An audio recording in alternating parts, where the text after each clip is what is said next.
100 शब्द प्रति minute. Dictation start होगी 5 सेकंड बाद। स्टार्ट। महोदय, सरकार की ओर से इन भाषा संस्थानों को विशेष संरक्षण तथा सुविधाएं प्राप्त हैं। यह द्विभाषी केवल पर्यटन से जुड़े हुए हों ऐसा नहीं है। दूसरी भाषा सीखकर ये अनुवाद कार्य करते हैं। प्रकाशन संस्थानों में, जनसंचार माध्यमों में तथा विज्ञान निकायों में प्रतिष्ठित अनुवादक के रूप में जाने जाते हैं।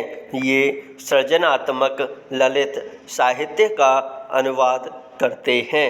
विदेशी समाचारों का अपनी भाषा में तथा बल्गारिया के समाचारों का विदेशी भाषाओं में अनुवाद करते हैं। ये अनुवादक अपनी अपनी भाषा के विशेषज्ञ माने जाते हैं। यदि आप कभी बल्गारिया जाएं तो आप देखेंगे कि आप चाहे इनकी भाषा ना जानते हों, किंतु आपकी भाषा जानने वाले आपको ज़रूर मिलेंगे।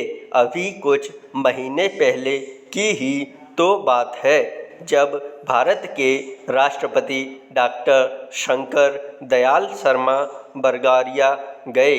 वहाँ बल्गारिया वासियों ने हिंदी में उनका स्वागत किया और भारत संबंधी प्रश्न भी उन्होंने राष्ट्रपति जी से हिंदी में ही किए। भारतीय प्रतिनिधिमंडल के लिए यह सुखद आश्चर्य था। वस्तुतः अनुवाद या भाषांतरण उनके लिए व्यावसायिक अनिवार्यता है।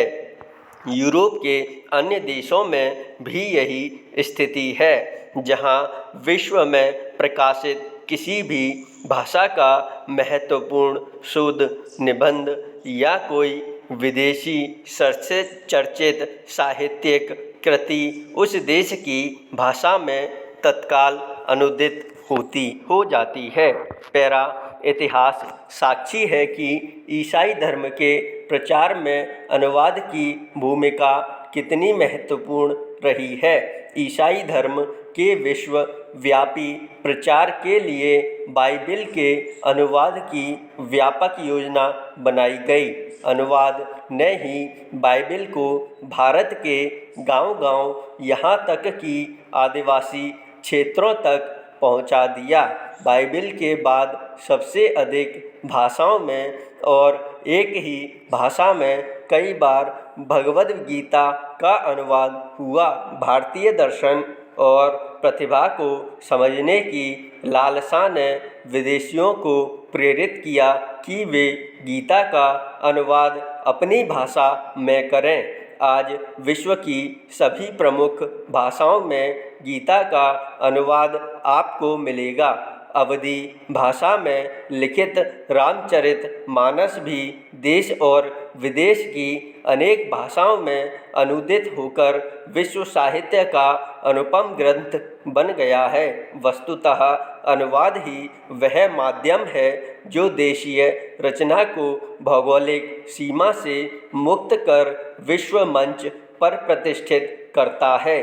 गीतांजलि की ख्याति का एक प्रमुख कारण उसका विदेशी भाषाओं में अनुदित होना भी है।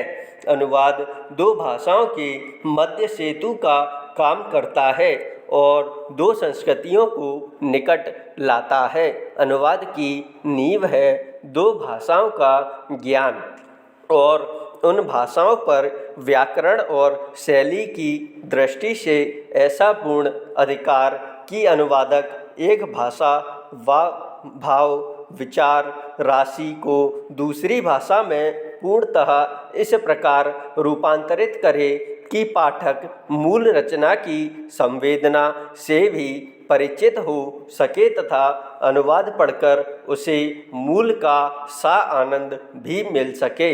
यही लक्ष्य अनुवादक के लिए समस्या उत्पन्न करता है और इसी में उसके कौशल की पहचान भी होती है। श्रुत भाषा का ज्ञान अनुवादक के लिए इसीलिए अपरिहार्य माना जाता है। पूर्णविराम। स्टॉप।